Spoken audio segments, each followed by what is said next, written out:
Welcome back for the second segment of the January 13th Trips and Traps. Andy Serling, Eric Donovan. We'll pick up on Saturday where we left off. We'll go to race number 6, take a look at some maidens in here. The 10 Sound of Drums, the 12 Market Distortion. A couple of first-time stars that might be interested the next time they run. Now, very obviously, you'll see the 10 horse here, Sound of Drums, steadying out badly and ending up last. Different situation for the 12 Market Distortion, a very expensive first-time star. Bruce Levine training this horse, a horse that John Paracello probably had in the past. He ends up with some wide trip. It's going to be a 6-wide chase for Market Distortion, and Sound of Drums going to try to get back into the race eventually, but setting up shop on the front end here is the 4, Say Goodbye, who gets away to a fairly easy pace here, and we'll see as they start to stack up in behind. We'll see where the 12 is, Market Distortion, toward the back there, and the 10, Sound of Dreams, out of the picture. Out of Dreams out of the picture. We're also showing you Mr. Hops, a horse who had some trouble early. Don't know much about him. Market Distortion, a classic kind of Bruce Levine first-time star that gets this crazy 6-wide trip. David Cohen's riding him. He's out in the middle of the racetrack. Don't know what else he could really do. And he probably, to be honest, needed a race, and I wonder if David kind of knew that going in, because Bruce Levine does not have a good record with first-time starters, but he has a tremendous record with second-time starters. I think, and I think Eric agrees, this one can run a lot better than his eventual performance looks like. Yeah, I mean, how many horses, seasoned or not, can go 6 wide and chase like this in the inner track and have anything left at the finish? So the fact that Market Distortion is well beaten here, finishing 8th, beaten 13 lengths, is kind of a moot point, I think, after that trip, and we'll see the 10 Sound of Drums get back into the screen here. Right, Sound of Drums, obviously he hugged the rail after that, but I thought Sound of Drums did a little bit of running in this race, more than just your usual sort of meaningless suck-up as the race was over. He had no chance, and it's also important to note that overall, this race was dominated on the front end. It's not as though anybody made any real moves to get in this race, because you have the speeds 3, 2, 1, running 1, 2, 3 here, so it works against a horse like Sound of Drums. Market Distortion, way out in the middle of the track. Both of these are horses that can run much better in their second starts. I agree. We'll move on to our Sunday's races now. We'll take a look at the 1st and 9th race from Sunday. And again, situations where we had, an event out of the gate where it really affected the race. Yeah, and these races were decided very much at the start, if we can switch to that race. And we got a lot of calls and a lot of emails from people. In this situation where Rain King had a pace advantage, he was 6-5, and the probable winner. Now, you can see right away that the 2 and 3 horses are way back here already. Rain King is establishing the lead here outside the eventual second-place finisher, One Great Classic. Another situation, because of the pace, One Great Classic forced to be a little closer than he wanted to be. The 2 horse near 40 Prayers, who knows if he was ever going to be a factor. Expat really is badly affected, and he gets himself in the race in the middle of it.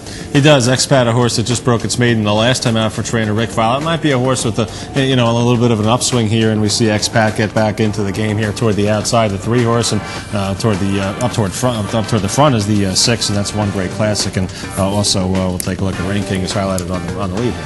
Yeah, One Great Classic, it's a similar, we talked about this earlier. Another situation, David Cohen's riding him. I think he overcommits this horse to the rail. Now, he's against the dynamics. He's also a 1-for-18 horse. Expat chases wide. He was eliminated at the break.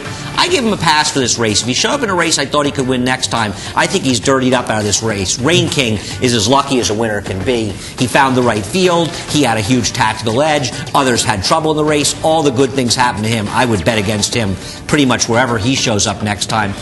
One Great Classic, David Cohen's trying to go through the inside. Like a lot of horses, he doesn't want to go through the inside. He gets to the outside, and even the disadvantage, I thought he ran pretty well. He did run pretty well. I think, though, the one thing you hit on before, though, now he's made 19 starts, and this is going to be his 6th second-place finish as opposed to a 1 win. So this might be a horse that no matter if he's on the inside or the outside, he just likes to be second. I agree. Now watch what happens at the start with Rain King the 1 and the others outside of him, because as you'll see at the start, he will take a right-hand turn. He eliminates 40 Prayers. He eliminates Expat. This falls under that jurisdiction of events from horses breaking at the gate. They didn't look at this one. They don't adjudicate these. As we've said, the stewards are consistent on this. And this is a question we got from a lot of our viewers, and that's why we're showing it. And we also got questions about the 9th race that was run that day, and we're going to start with the head-on from that race. We're going to start with the head-on, and we're going to look at the 2, I Got Your Back, who comes out and bumps with a few other horses, sets up a chain reaction where the number jockey on the number 7, Greeley's Law, Chucky Lopez, falls off. Yeah, now the 2 horse takes a right turn, and his is a little bit after the break. This is close to the one before. Just tightens up all those horses. Chucky, now we don't like to show spills, but Chucky, incredibly, he's so athletic, he is fine after this race. But we also wanted to show you the kind of performance that Greeley's Law puts in as a loose horse. Now, It's hard to judge loose horses because they're not carrying any weight, and you see them win races quite frequently, but you don't see a lot of them do what this horse did.